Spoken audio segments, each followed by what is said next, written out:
ప్రపంచంలో ఉన్నటువంటి హిందువులందరూ కూడా ఒక్కసారిగా ఉలిక్కిపడ్డారు. ఏమైంది, ఇంత ఘనంగా మనం దేవదేవుడి గురించి మొక్కుకుంటాము, ఎక్కడున్నా సరే వాళ్ళు రాలేకపోయినా సరే ఇంట్లో ఉండి కూడా ఏ దేశంలో ఉన్నా సరే దేవుడికి ముడుపు కట్టుకొని వాళ్ళ ఇంట్లోనే పూజ చేసుకునేటువంటి ఒక బంధం ఉన్నటువంటి అంశంలో లడ్డు కల్తీ విషయంలో మీ విహెచ్పి ఏ విధంగా చూస్తుంది? విహెచ్పి దానికి సంబంధించినటువంటి అంశాలను ఏ విధంగా విశ్లేషించింది? ముఖ్యంగా ఇది కలియుగంలో దేవదేవుడు దేవుళ్ళందరికీ కూడా సాక్షాత్కరించినటువంటి ఒక మహత్యము, ఒక మహిమ ఆ ఏడుకొండల వెంకటేశ్వర స్వామి రూపంలో కొలుస్తారు.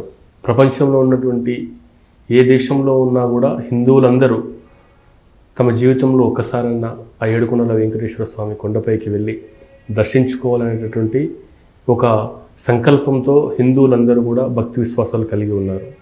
కానీ ఈరోజు ఈ వార్తలు చూసినట్లయితే అసలు గుండెల మీద, హిందువుల గుండెల మీద బండలు వేసినటువంటి ఒక తీరుగా భయంకరమైనటువంటి ఒక జుగుప్సాకరమైనటువంటి వార్తలు వెలుగులోకి వస్తున్నాయి.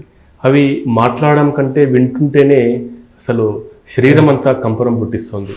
ఏంది అసలు దేవదేవుడికి, కలియుగ ప్రత్యక్ష దైవానికి ఇంతటి అపచారం జరిగిందా?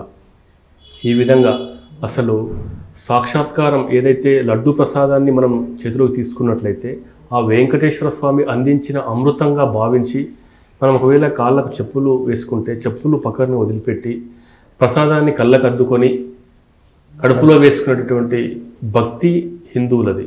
కానీ అటువంటి భక్తిపైనే ఈరోజు దెబ్బ కొట్టడం అనేది క్షమించరాని నేరం. ఇది హిందూ వ్యతిరేక కార్యకలాపాల్లో భాగంగా మేము భావిస్తూ ఉన్నాము.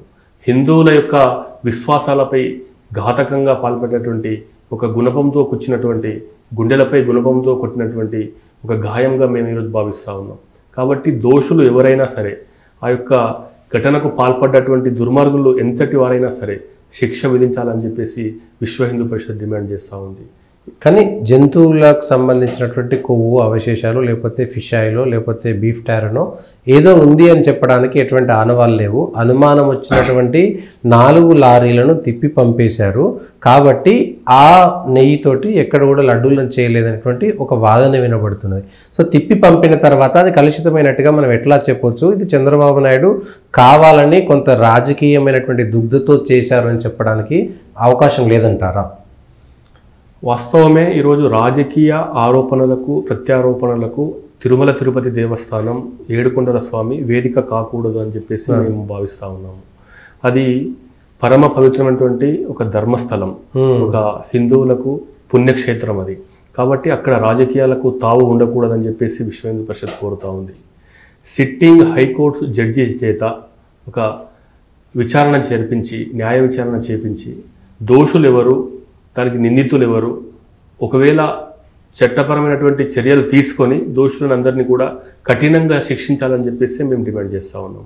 ఈరోజు ప్రభుత్వం మారింది, అయినంత మాత్రాన ఈజీగా ఆరోపణ చేయడము, లేకపోతే ప్రత్యారోపణ చేయడానికి, తప్పించుకోవడానికి వీళ్ళు ఒక మాట అనడము అనేటటువంటి ఏదైతే ఉందో దాన్ని పక్కన పెడితే హైకోర్టు జడ్జి ద్వారా, సిట్టింగ్ జడ్జి ద్వారా ఒక విచారణ చేపట్టి న్యాయాలు మొత్తాన్ని కూడా, అసలు పాలు ఎక్కడి నుంచి తీసుకొచ్చారు, నెయ్యి ఎక్కడి నుంచి వచ్చింది, అక్కడ కలిపేటటువంటి డ్రై ఫ్రూట్స్, ఈరోజు కిస్మిస్లు కావచ్చు, బాదం కావచ్చు, లేకపోతే కాజు కావచ్చు, ఇలాచీలు కావచ్చు, ఇవన్నీ కూడా నాణ్యమైనవే లేకపోతే కలుషితమైనవా, నాసి రకానివే అనేటటువంటి విషయంలో కూలంకషంగా చర్చ చేసి పరిశోధించి ఒక అధ్యయనం ద్వారా రిపోర్టు తయారు చేసి దోషులను శిక్షించాలని చెప్పేసి మేము డిమాండ్ చేస్తూ ఉన్నాం.